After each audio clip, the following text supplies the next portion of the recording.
es que esta placa, de ectodermo, empiece a engrosarse y luego se vaya a imaginar, formándome en un primer momento lo que es el surco neural, que luego se va a ir metiendo con la presencia de los pliegues neurales. Estos se van a aproximar y van a terminar formándome el tubo neural. Entonces, el ectodermo que se encuentra por encima de este tubo, vamos a ver que también de acá van a provenir células que me van a terminar formando las células de la cresta neural. Todo este proceso tiene una dirección cefalocaudal. ¿Listo? Y de las células de la cresta neural, esto va a dar origen al sistema nervioso periférico y al sistema nervioso autónomo. Entonces, ¿qué pasa con el cierre del tubo neural? La fusión de los pliegues neurales y la formación de este tubo se inicia alrededor del quinto somífero, más o menos a ese nivel. Como les dije, siempre va a haber una dirección que va a ser de tipo caudal y van a quedar dos aperturas en los extremos, que van a ser el neuróporo y el neuróporo externo. ¿Cuándo se van a cerrar? Miren, la verdad es de que, ¿qué ha pasado? Casi no, desde ya no es así. Pero si quieres participa, pero no es. Entonces, el cierre de los neuróporos, hay textos, o sea, no hay una concordancia entre los distintos textos, ¿ok?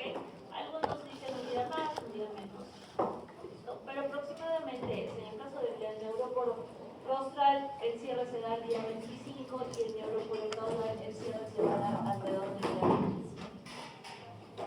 ¿Con qué va a coincidir el cierre del tubo neural? Con la formación o con el establecimiento de lo que es la vasculatura a este nivel.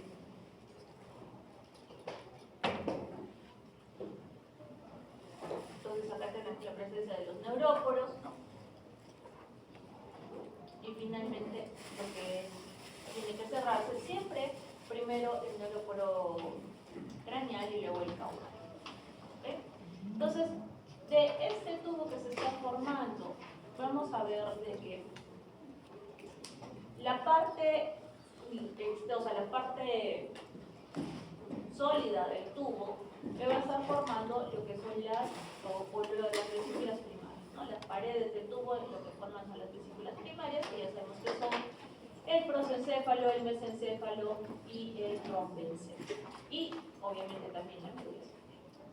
En el caso de la parte hueca, va a estar formando lo que serían los ganglios, ¿no? Las células de la cresta neural, además, a nivel del sistema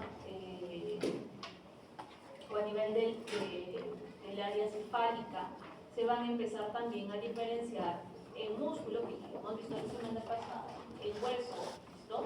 En relación también con los arcos faríneos, ¿no? Y el ectodermo, que va a formar también los melanocitos, ¿no? Son células de la cresta neural. Entonces, la pared de mi vesícula, ¿no? Que me estaba formando estas vesículas primarias, luego se va a transformar y me va a dar las vesículas secundarias, ¿no? Que van a ser el telencéfalo, el diencéfalo, el mesencéfalo y el mielencéfalo. Para el caso del telencéfalo, el canal va a ser, o el sistema ventricular que va a formar son los ventrículos laterales, para el diencéfalo el tercer ventrículo, para el mesencéfalo el acueducto de Silvio, y entre el metencéfalo y el mielencéfalo me van a estar formando el cuarto ventrículo, ¿no? Con el techo y el piso, respectivamente. Y en el caso de la médula espinal, el conducto central. El cerebro, como ustedes lo han visto en la anatomía, no es un tubo, sino que está doblado, ¿no? Si lo queremos comparar con lo que ocurre. Entonces, tenemos lo que es el plegamiento del cerebro. Esta acción de plegarse lo que va a hacer es empezar a formarme lo que ustedes conocen como los distintos hemisferios mientras van a ir evolucionando. Entonces, ¿qué va a pasar?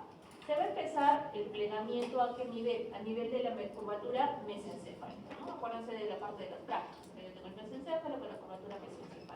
Acá sí, así.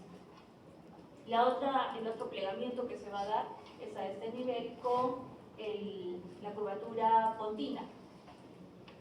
Y luego, bueno, acuérdense también, la curvatura pontina que se va a encontrar entre el metencéfalo y el mielencéfalo.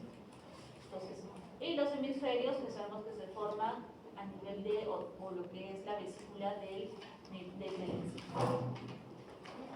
Entonces, este plegamiento finalmente se traduce en el cerebro que ustedes ya conocen, ¿no? Entonces, la formación de los hemisferios cerebrales, el cerebro medio, la formación del cerebelo, y siempre se va a mantener la presencia de todo este circuito del sistema ventricular intercomunicado, ¿no? Pasamos a lo que es la histogénesis del sistema nervioso central. En el caso de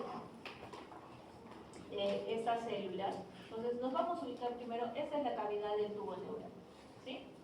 Vamos a tener una capa neuroepitelial, la del manto y la marginal. Entonces, el recubrimiento más próximo va a ser esto, la capa del neuroepitelio. Acá lo tengo. ¿Sí? Entonces, este neuroepitelio se va a formar, o va a formar, mejor dicho, lo que es la matriz celular. Una matriz celular altamente mitótica que se va a ir incorporando en la masa del tejido nervioso y que va a estar rodeando las cavidades, acuérdense que acá hay cavidad, ¿no? El sistema ventricular, y que va a estar rodeando estas cavidades formando lo que son los neuroblastos, ¿no? Entonces, el neuroblasto es lo primero que vamos a tener. El neuroblasto que me va a dar origen a las neuronas. ¿Listo? Estas neuronas van a tener una parte que es el cuerpo y luego van a tener los axones. Entonces, estas células neuroepiteliales también lo que van a formar son células de la neuroglía. Estas células o estas neuronas más las células de la neuroglía, lo que van a estar formando es justamente esta capa, la capa del manto. Entonces, en el neuroepitelio, ¿qué voy a tener? Neuroblastos que se pueden diferenciar hacia las neuronas o hacia la neuroglía. ¿Dónde se ubican estas? En la capa del manto. ¿Qué pasa con la capa marginal? En la capa marginal lo que vemos es que está conteniendo justamente los axones o dendritas de estas células que están en un proceso de diferenciación. Entonces, este es mi neuroepitelio que provino de justamente el ectodermo, que se ha diferenciado en las dos anteriores, en las células de en las neuronas y las células de la neuroglía. Entonces, estas células de la neuroglía son también conocidos como los astrocitos. ¿Por qué es importante estos astrocitos? Porque van a estar formando la barrera hematoencefálica, cuyas extensiones, ¿qué es lo que van a hacer?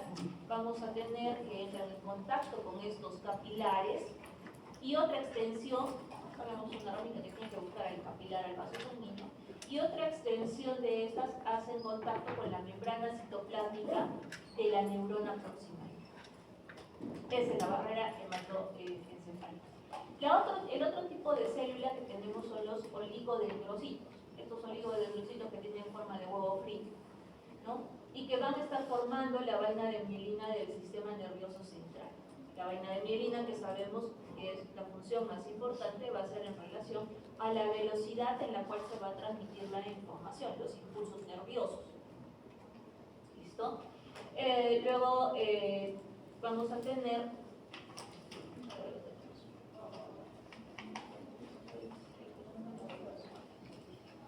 entonces vamos a ver también que en esta histología que tenemos intervienen otro tipo de células como son las células de Schwann. Estas células de Schwann que vienen de la cresta neural. Entonces, cuando hablan de la cresta neural, ya vamos viendo varias celulitas que células que van a venir o van a tener este origen a nivel de esta cresta anterior. Entonces, las células de Schwann, que también forman la mielina, pero a nivel del sistema nervioso periférico. Las células de la microglía, si nosotros las queremos ver o las queremos definir, no es solamente como una estructura de lo que es la barrera hematoencefálica, sino que también van a cumplir otra función importante porque son los macrófagos que encontramos en el nivel del cerebro. ¿Listo? Entonces,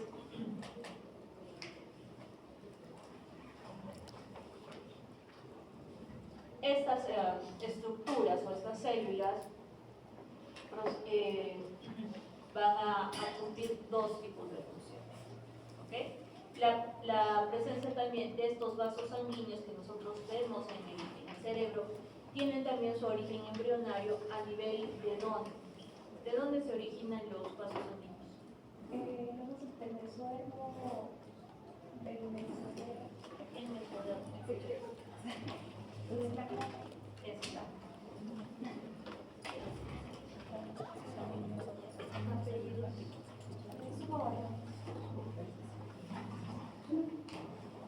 Del mesodermo es blanco.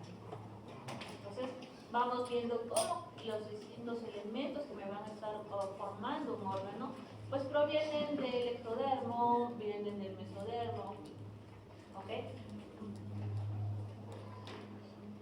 Entonces, ¿qué tenemos acá? Las células neuroepiteliales, ¿sí? Que son células con una alta tasa mitótica, que me van a originar neuroblastos, que forman las neuronas.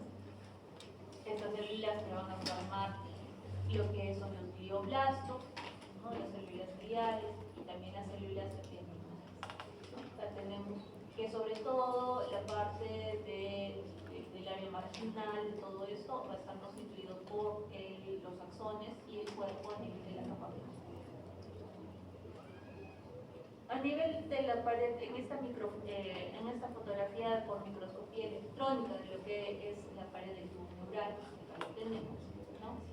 La disposición que nosotros estamos observando que toman todas estas células es una disposición pseudoestratificada, donde los cuerpos neuronales van a estar ocupando la capa del manto y por lo tanto esta sería la sustancia gris y la parte de la capa marginal que está constituida por los axones sería la sustancia blanca, ¿no? Y de ahí sale la pared y los axones van a seguir corriendo formándome las raíces, ¿no? Las raíces.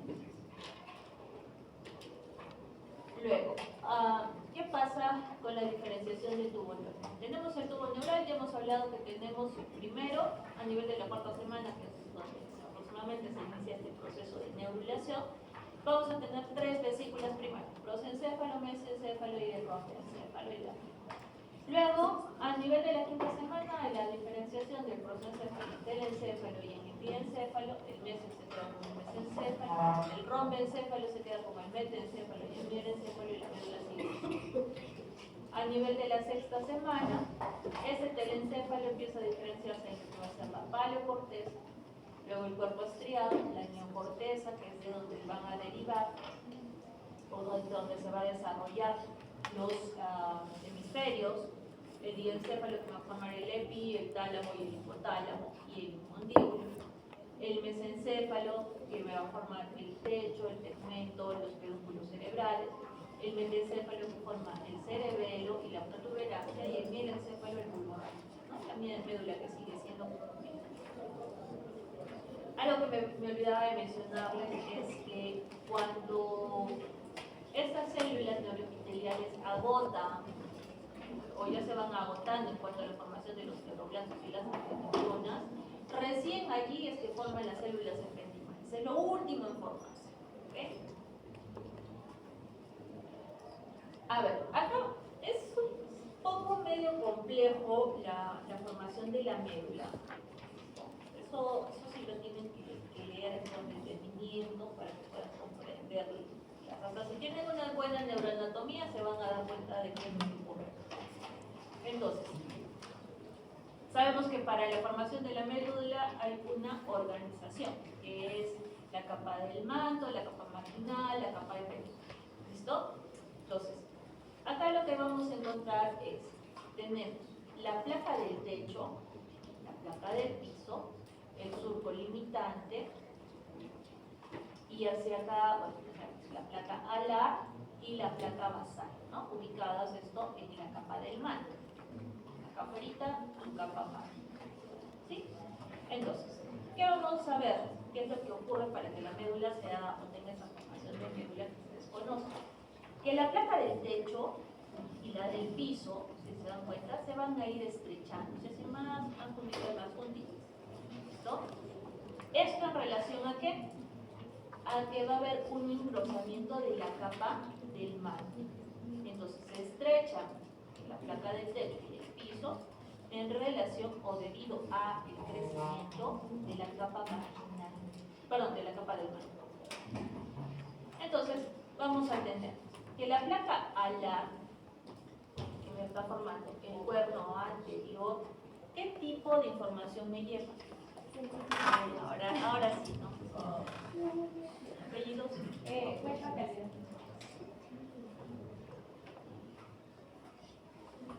Y la posterior. Motora. Acá viene ya aquí. Motor. Muy bien, tenemos el cuerno posterior, el cuerno anterior. La placa alar que está formando el posterior y la basal, el cuerno anterior. También debemos acordarnos de que hay ganglios que acompañan a esta médula, ¿no? Los ganglios raquídeos que se van a encontrar a cada ladito que provienen de las células de la cresta. Entonces, las neuronas sensitivas, que hemos dicho que vienen de la placa alar, ¿qué es lo que van a hacer? Estas neuronas provienen también de las células de la cresta neural, cuyos axones van a salir acá y van a terminar en una forma de T, cuya prolongación más periférica es una dendrita, que se va a dirigir hacia la, o mejor dicho, que dirige la conducción nerviosa hacia el cuerpo celular. Entonces, estas son estructuras enteramente sensitivas que van dirigidas hacia estructuras somáticas o viscerales. En el caso de esta raíz posterior, pues tiene que hacer contacto con el asta posterior. Y acá viene de repente lo más, un poco pesadito, ¿no? Porque vamos a ver las funciones de la médula espinaria y del centro. Entonces, la placa alar, que es, como hemos dicho, la posterior, que es sensitiva, es también conocida como aferente. Esta placa, les acabo de indicar, ¿a dónde van a ir? Hacia las vísceras o estructuras somáticas. Entonces puede tener la vía aferente, somática, general. ¿Qué es lo que va a hacer esta aferente somática general? Me va a aportar la sensibilidad que viene de la piel, de las articulaciones y del músculo. Hay también un aferente visceral especial. ¿De dónde? De las papilas gustativas y de la faringe. Y el aferente visceral general, que tiene el aporte sensitivo de las vísceras y del corazón. Entonces, comprendiendo bien de dónde salen las terminaciones y hacia dónde van, para que puedan saber qué aporte sensitivo me están brindando, ¿no? Entonces, por ejemplo, si yo hablo del aferente visceral especial, ¿no? ¿Qué tipo de sensibilidad me va a estar transmitiendo? Sensitivo. Obviamente que es sensible, pero ¿qué tipo de sensibilidad hacia qué? ¿En qué información? Podría ser temperatura. Exacto, temperatura, apellidos. Ventaja o no.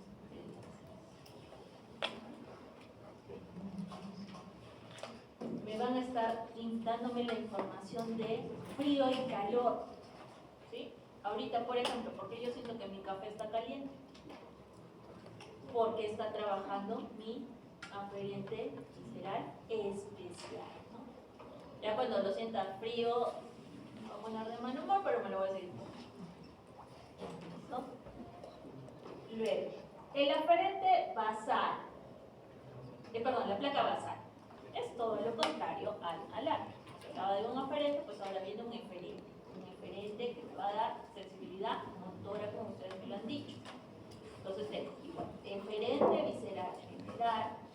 establece los enlaces autonómicos de tus neuronas desde el asta intermedia hacia las vísceras. El eferente visceral especial son nervios motores que van a los músculos estriados provenientes de los arcos faríneos. Como por ejemplo, ¿quiénes? De la masticación. Apellidos. Cardiovascular.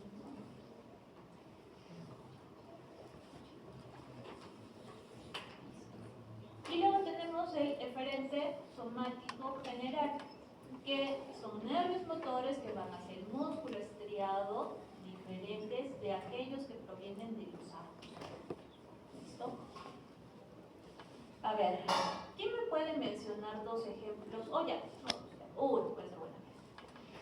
Un ejemplo de neuronas que salen del asta intermedia y que van a inervarme hacia una víscera. ¿Qué formarían en las vísceras? Sería la parte simpática, los músculos lisos, digamos, el estómago, como la, ¿cómo se llama esto? El plexo de Auerbach, Meissner. ¿Dónde están esos? En la capa, una de la submucosa y otra de la musculatura ¿De dónde? del estómago. No.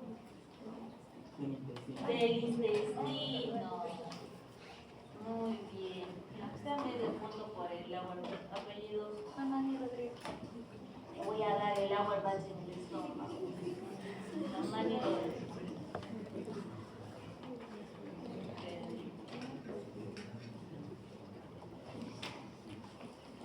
Por favor, ¿dónde está su anatomía?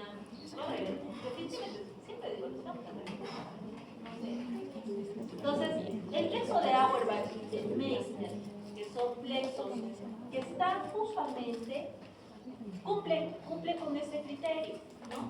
De ser estos eferentes viscerales generales de enlace que está saliendo desde el asta intermedia hacia las neuronas, ¿no? Y entonces, la función de estos, ¿qué va a ser? Contraer el intestino para que puedan hacer popó, entre muchas otras cosas.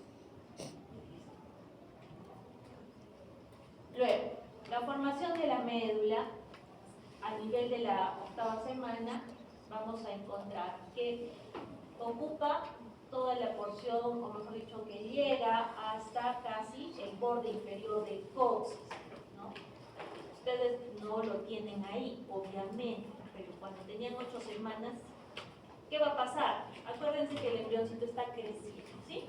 Entonces, esto lo que va a hacer es que va a quedar una porción caudal de la médula que entra en un estado de regresión y que me va a estar formando la famosa cola de caballo, ¿sí? ¿Y qué más vamos a tener? Que más o menos alrededor de la semana 14, esta médula, no el filo terminalis o la cola de caballo, la médula en sí, va a estar a nivel de S1.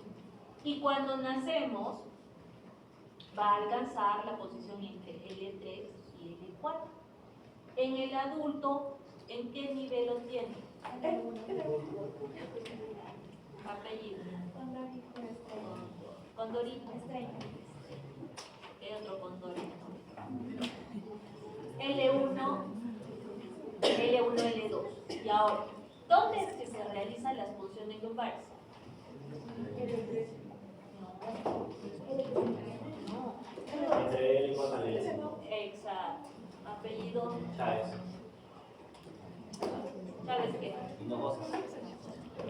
L5, entre L4 y L5.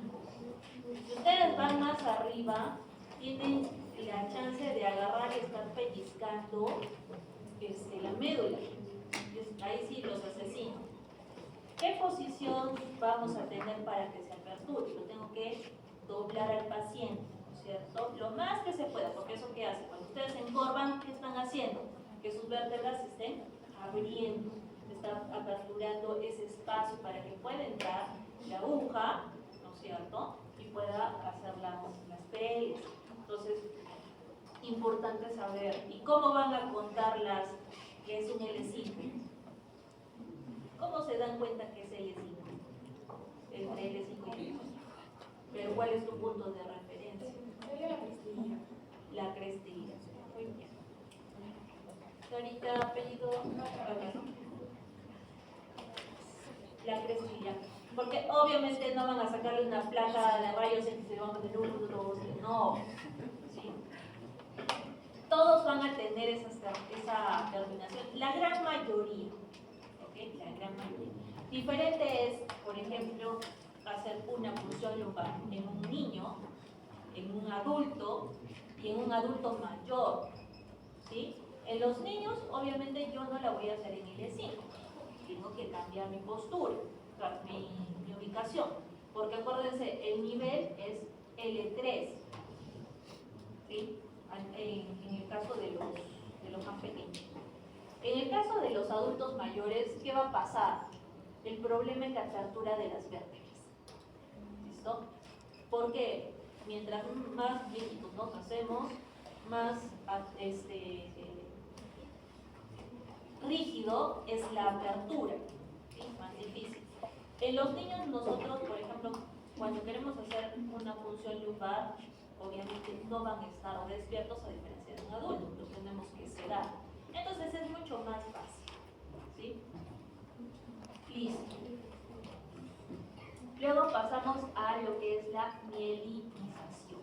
Entonces, la vaina de mielina es esta membrana o esta capa que me va a estar recubriendo, que parece un pionono,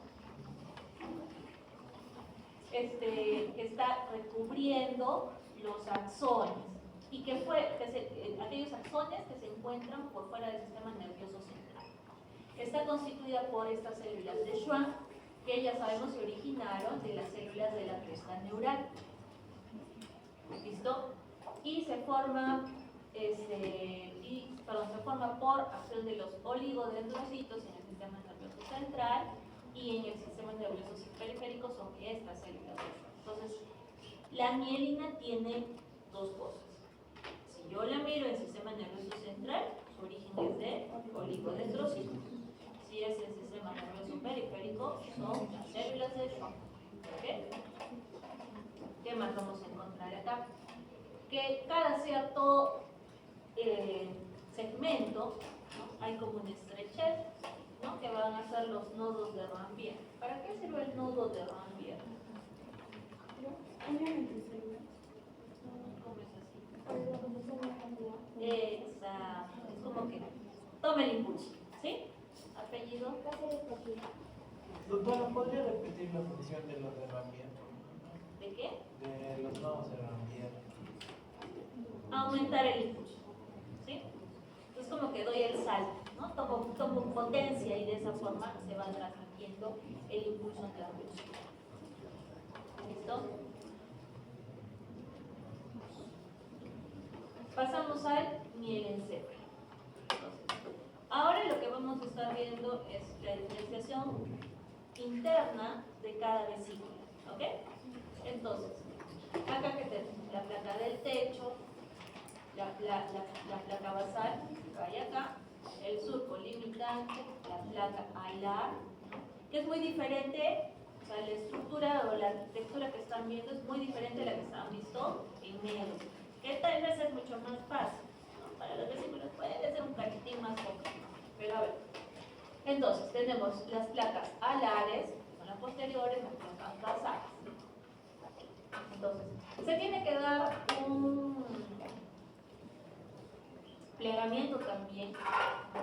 Y lo que va a pasar es lo siguiente, que va a haber una diferenciación de las placas alares para formarme igual lo que hemos estudiado, o lo que hemos visto, el aferente visceral general, los aferentes viscerales generales, el aferente visceral especial, el aferente somático.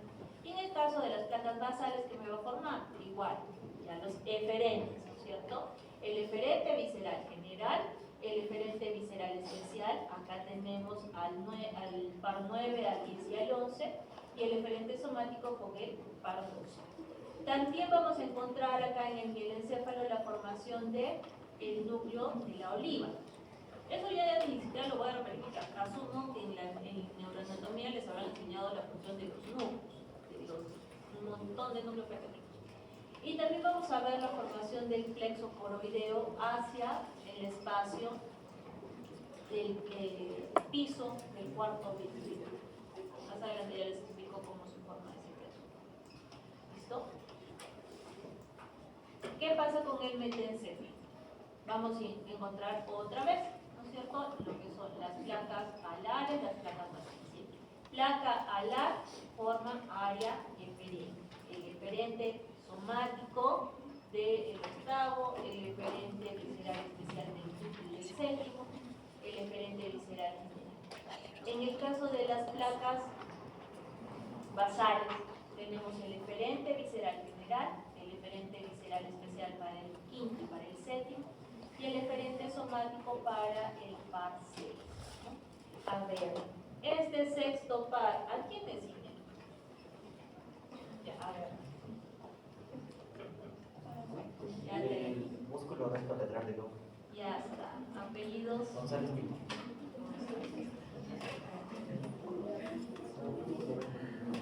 A los músculos al recto, al oblicuo del ojo. Y hemos visto, por ejemplo, que el quinto y el sexto par me están inervando a los músculos de los arcos faríneos. Acá también, en el caso del metencéfalo, que ya lo hemos visto en las prácticas, que me va a formar el labio rómico. Este labio rómico que va a dar origen. El cerebelo. ¿De tanto apellido?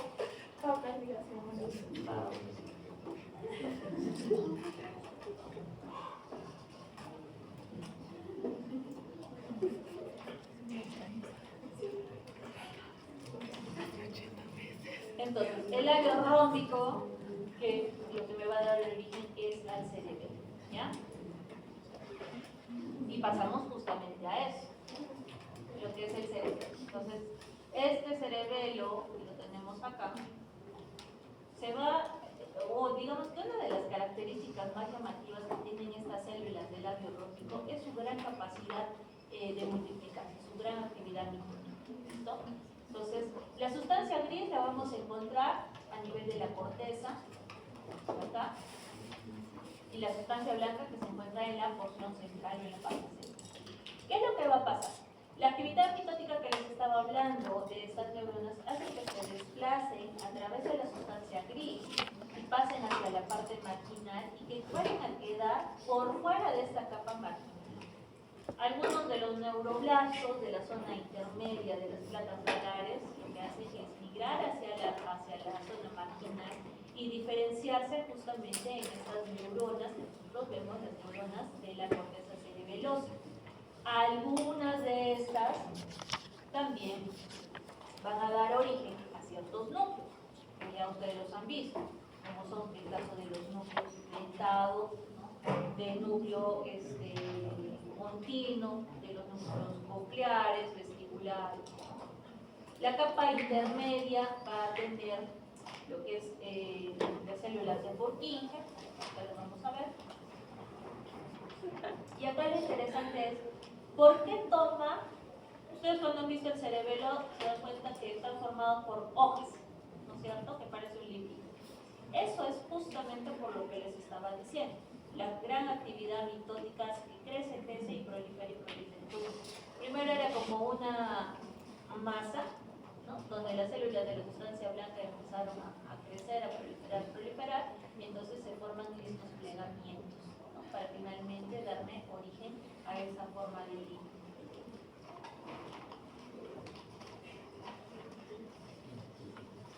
¿Qué más?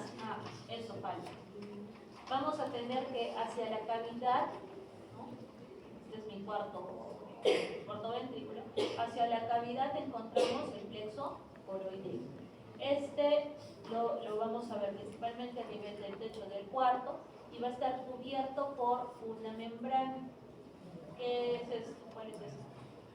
La coroidea. ¿Qué membrana? ¿Cuál de las capas? La tía madre. ¿Enrique apellido? Vázquez con doble.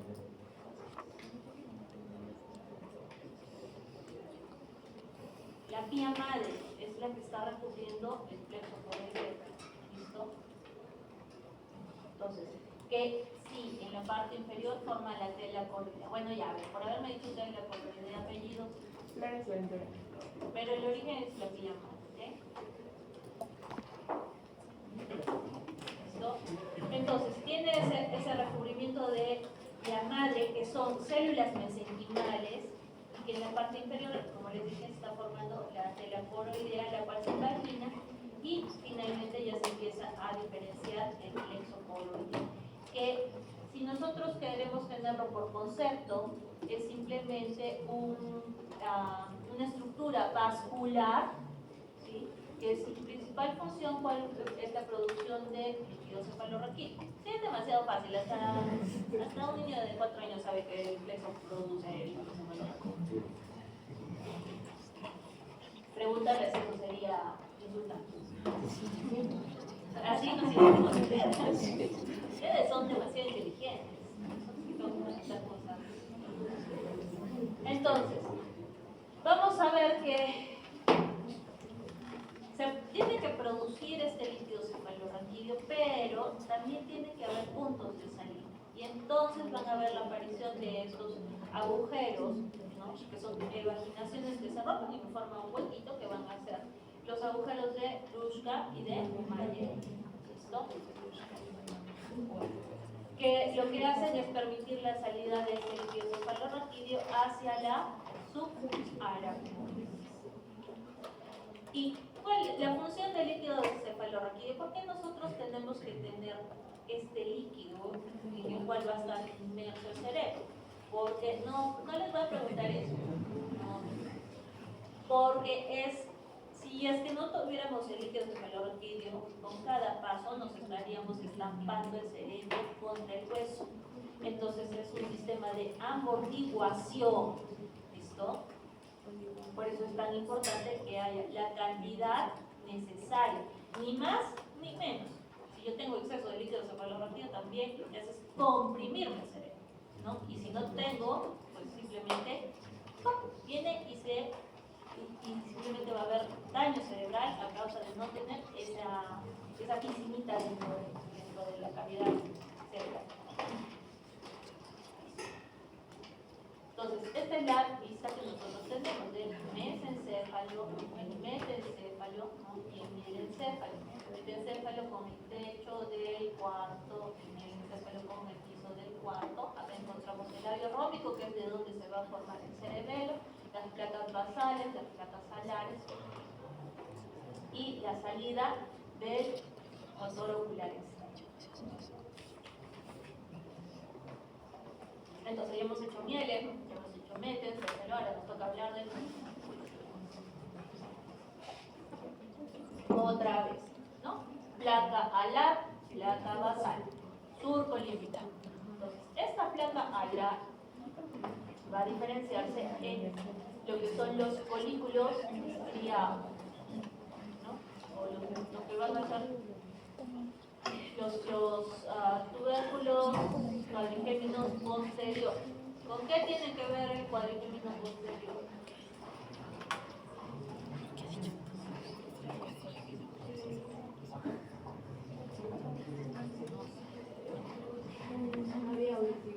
Hola. Con la audición. Apellido.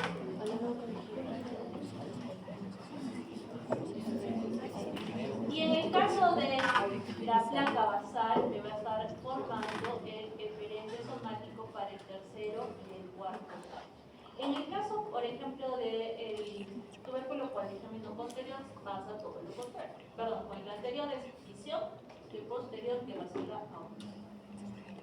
También se va a formar presente de la sustancia negra para separar este segmento del pedúnculo cerebral, ¿no?, o la cerebral. En el caso del diencéfalo, las estructuras más importantes que se forman acá va a ser el epitálamo, el tálamo y el hipotálamo, ¿no? También me va a dar origen a la glándula pineal, que me va a estar constituido por los pinealocitos que producen melatonina. Apellido. Sí, Aliada. si no quieres no te pongo. Y para, a ver, Aliaga, ¿para qué sirve la melatonina? Es hormona que regula el sueño. Exacto, ¿no? La hormona que regula el sueño. Yo tengo pacientitos que de repente no pueden dormir bien, en lugar de darles alprazolam, tanta cosa, iniciamos con melatonina, ¿no? ¿Por qué? Porque le estoy dando la hormona normal para cuidar, ¿no? Y de esa forma se establezca el estado de sueño sin alteración. Luego tenemos en el caso del tálamo, donde se encuentran los centros de la visión y la audición, de la estación de relevo. Luego el hipotálamo, que tiene, que ya lo hemos visto también, tiene una importante actividad de regulación endocrina, dando enzimas tanto excitatorias como inhibitorias. Vamos a encontrar también la hipófisis, ¿no? Acá está, la hipófisis, que tiene un rol importante al ser un centro del control de la presión arterial, del control hidroelectrolítico, del control de lípidos y también de algo más. ¿Qué cosa más controla su hipófisis? Aparte de lo que ya les he dicho. He dicho presión, hidroelectrolítico, control de lípidos. Esta involucra funciones como la lactancia, La hipófisis. ¿Con qué? con la LH.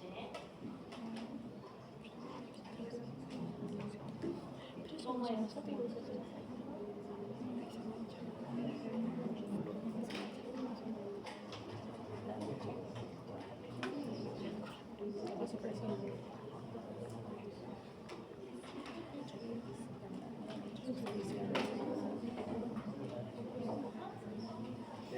Puede ser uno de la monoproteína y otro puede ser también de la forma de crecimiento.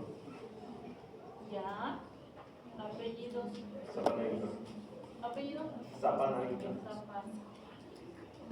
Ya, pero además de eso hay otra función importante. Yo no creo que la vayan a Constitución y lactancia. pero no, ¿con qué? Con la lactancia, con la prolactina y la Prolactina, citocina. oxitocina. Pero fuera de todo eso, también tiene que ver con su identificación sexual. Que sepan que son varoncitos, o bueno, que les gustan los varoncitos, las mujercitas, eso sí. Y eso no quiere decir que aquellos que son homosexuales, no es que tengan alterado la hipófisis, y que tengan que hacerles, no sé, una replantación craneana, y no, ¿listo? Eso es otra cosa. No nos vamos a meter a esos terrenos. ¿Listo? En el caso del epitálamo, que encontramos el centro de la olfación, y para la formación de la hipófisis, sabemos que tenemos dos segmentos, ¿no? Una neurohipófisis y una adenohipófisis. Cada uno de ellos viene de un sitio particular. Entonces vamos a ver que las células ectodérmicas, ¿sí? De lo que es el estomodeo o la boca primitiva, lo que hacen es vaginarse, ir hacia arriba para formarme esto, ¿no? Se meten y me van a formar la adenohipófisis a partir de lo que va a ser la bolsa de Rayleigh. En la parte del diencéfalo, ¿qué es lo que va a ocurrir? Se va a invaginar, es decir, desciende, viene para acá, para formar primero el infundíbulo que va a venir y que se va a poner al costadito, desciende en este paso de esta bolsa y formarme lo que va a ser la neurohipófisis. En el paso de este infundíbulo, ¿no? Se va a quedar un hueco, ¿no? Que eso va a ser el orificio a nivel del esfenoides. Y por lo tanto, una vez constituida la adeno y la neuro, se van a estar ubicadas a nivel de la silla neuro. Entonces, estas células ectodérmicas que se ha diferenciado en la dendrohipófisis, pues me van a empezar a secretar un montón de hormonas, ¿no? Igual que pasa con la neurohipófisis. La neurohipófisis principalmente me va a secretar oxitocina, vasopresina. Vamos con el telencéfalo. En el caso del telencéfalo, principal función va a ser la formación de los hemisferios cerebrales, ¿no? También de la corteza, del sistema límbico, que hemos hablado que se forma la paleocorteza, los tubérculos de los topos estriados, que forman el caudado y el núcleo ventricular, la neocorteza. Y entonces, como hay un crecimiento constante de las células, lo que va a pasar es que crecen, y todo lo que crece empieza a plegarse. Parecido a lo que pasó con el cerebro. Entonces, su crecimiento hace que esta masa se vaya plegando y es un crecimiento que se va a dar en oleadas. Por lo tanto, me va a dejar la sustancia gris en la periferia y la sustancia blanca en la porción central. El crecimiento se manifiesta ¿en qué? En la formación de las circunvalaciones, ¿listo? La formación de los surcos también, ¿no? Que hacen que se dividan los hemisferios. Entonces,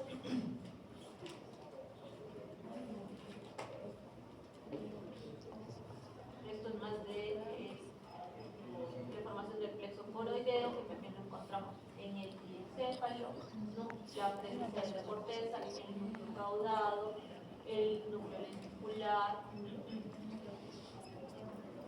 a eso quería llegar, ¿no? Entonces, a los 4 meses, miren, el cerebro tenemos simplemente como una masa que va a ir creciendo poco a poco. Acá tenemos el lóbulo temporal, la ínsula, y empiezan a aparecer las fisuras. Y finalmente los surcos, que son los divisores mayores, ¿no? Con la presencia de la fisura de Silvio, ¿no? Y finalmente a los 9 meses pues ya tenemos todo el cerebro constituido.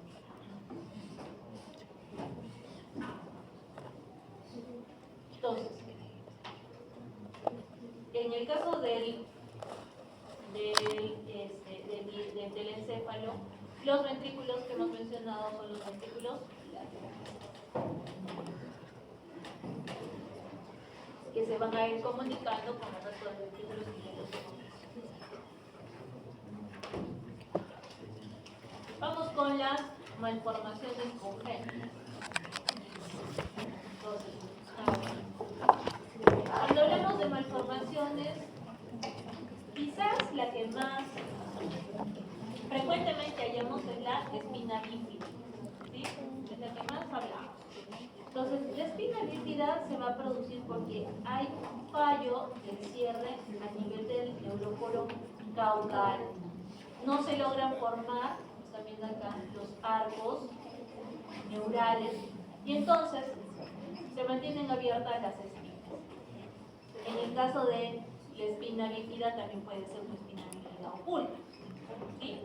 Donde solo yo encuentro una manifestación o me puedo dar cuenta de que hay una espina bífida si encuentro un hoyuelo en el borde inferior del área lumbar, o puede ser también la presencia de un venadito, ¿no? De pelitos que se encuentran ahí. Dime, Carlitos, ¿qué te dice? ¿Qué? Tengo que ir a rotar para que me considere la asistencia. ¿A dónde vas a ir a rotar? Ah, no. Felicitaciones, qué bueno. ¿Puedo ir, doctora? Yo no te retengo. Pero es una asistencia. ¿Por qué? No sé, para decirte las ganancias. Entonces, hay que tener en cuenta que para la evaluación de la espina bífida tengo que saber si está presente, si está visible, ¿no? O simplemente encuentro estas cosas. Acá, ¿qué más vamos a tener? La presencia de lo que es el raquisquisis, que es la apertura de la placa neural. En el caso del psicocel, donde voy a tener la formación de una herniación, porque esto está protrudiendo. Acá tengo la piel y está saliendo, ¿sí? Hay una herniación de las meninges, las cuales van a estar cubiertas por piel y que van a contener, en el caso del meningocele, ¿qué es lo que hay acá? Líquido cefalorraquídeo. ¿Ok? Y vamos al otro caso, que va a ser el mielomeningocele. Es lo mismo, la herniación de las meninges cubiertas por piel, pero que el contenido cambia. No es solamente líquido cefalorraquídeo, sino también es médula. Por eso es de que uno es mielomeningocele y el otro es solamente meningocele. Cuando hacemos la exploración, o cuando hacemos el examen físico, yo voy a encontrar lo mismo. Una tumefacción a nivel lumbar, ¿listo? Que puede tener consecuencias en cuanto a la deambulación, por ejemplo, si es que hay acompañado de una compresión. Pero y entonces, ¿cómo los puede diferenciar? Es muy fácil. Agarran su celular y lo prenden, porque no creo que tenga linterna, ¿no? Y entonces, al bultito que hago, le pongo la luz. Si pasa la luz, ¿qué tiene? ¿Agua o contenido? Agua. Eso sería el meningocele. Si no, lo mismo, no sé. A ver, van a agarrar y van a hacer eso, y van a inflar su bolsita con agua, van a poner su luz y se van a dar cuenta que es algo similar. En cambio, si yo ahorita pongo esto y pongo la luz, no va a pasar nada porque hay un contenido. Entonces, hay que tener mucho cuidado con eso. Y ya de por sí, la diferenciación entre un meningocele y un mielomeningocele, ¿no? que pueda referirlo al neurocirujano bajo estas condiciones, y es un diagnóstico ya bastante avanzado. Entonces, acá, por ejemplo, ¿qué es lo que tenemos? Herniaciones de a nivel de la membrana. También puede ser meningocele, meningoencefalocele, porque estoy a nivel craneal, ¿no? Si es caudal, sería mielomeningocele, ¿sí? Meningocele, meningoencéfalo craneal, ahí está el cerebro, no la mente, ¿no es cierto? A menos que ustedes tengan el cerebro al revés. Y también puede haber meningohidroencefalocele, o sea, no solamente hay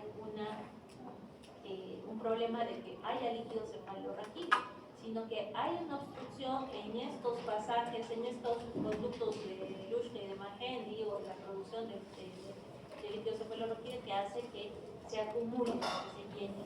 ¿Listo? Entonces, por ejemplo, este bebito que tiene, por la cabecita tan grande, ¿no? Porque lo que va a pasar en los bebés, por eso es importante el conocimiento de extramuscular de la semana pasada. Nosotros sabemos que la cabecita del bebé todavía se puede expandir. Entonces, los pacientitos que tienen hidrocefalia, para que no se dé no tienen un daño cerebral tan severo, ¿qué hace la cabecita? Crece, ¿no es cierto? Entonces, eso es la hidrocefalia. Y obviamente acá lo que tenemos es un mielo, por la ubicación, meningocele.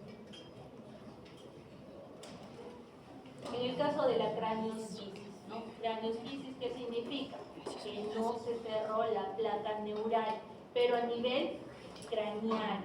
La raquisquisis es que no se cerró a nivel caudal, ¿no? Entonces está toda, obviamente que estas criaturas no van a vivir, ¿no? Otra vez, un meningomielocele. Entonces, el encefalocele, ¿no?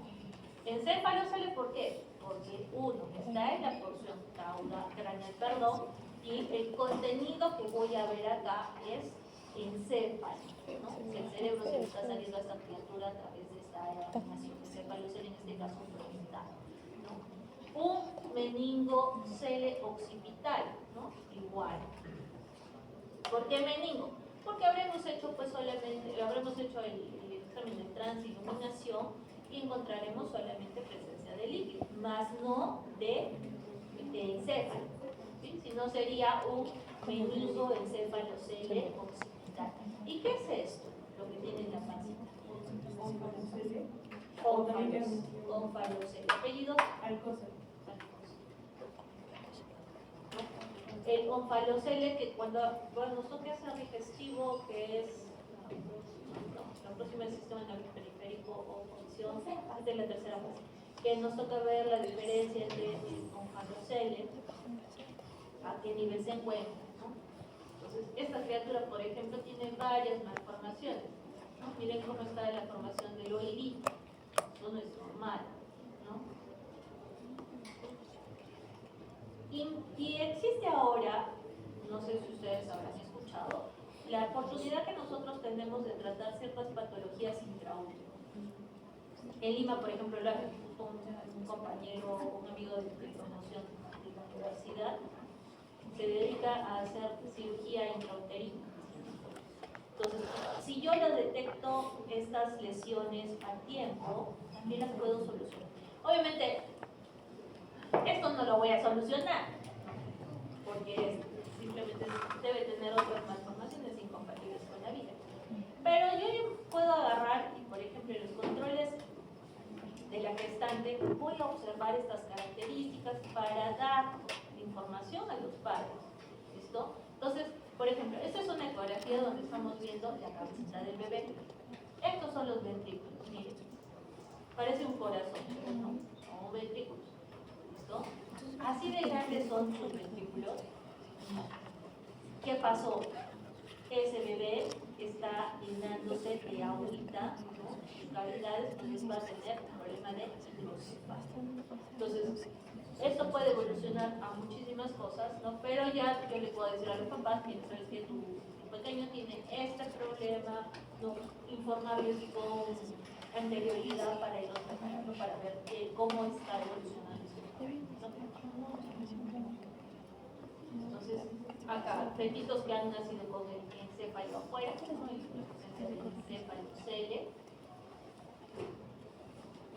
Y acá igual, ¿no? Lo más seguro es que esta criatura tenga un encéfalocele occipital. Entonces, el cierre o los defectos del tubo neural son bastantes, pero todo depende de también mutaciones genéticas, señalización, y entonces hay una forma que a veces podemos de alguna forma ayudar a la mamá que no existan problemas en el sistema nervioso de sus criaturas, ¿no? Que es dándole el ácido fólico. Y ácido fólico no solamente lo damos en la gestación, sino antes. Es decir, si yo quiero prepararme y quiero tener un hijo de acá, no sé, un año, entonces agarro y voy donde el ginecólogo y él me va a agarrar y me va a decir, ¿sabes qué? Necesito que te prepares, vas a tomar tu ácido fólico, y entre otras cositas, para justamente evitar el desarrollo, o no evitar, porque por más que me puedo tomar un camión de ácido fólico y mi criatura puede ser así, ¿no? Pero lo que hacemos con el ácido fólico es reducir el factor de riesgo, reducir la incidencia de malformaciones del sistema nervioso central, ¿no? En este caso, ¿no?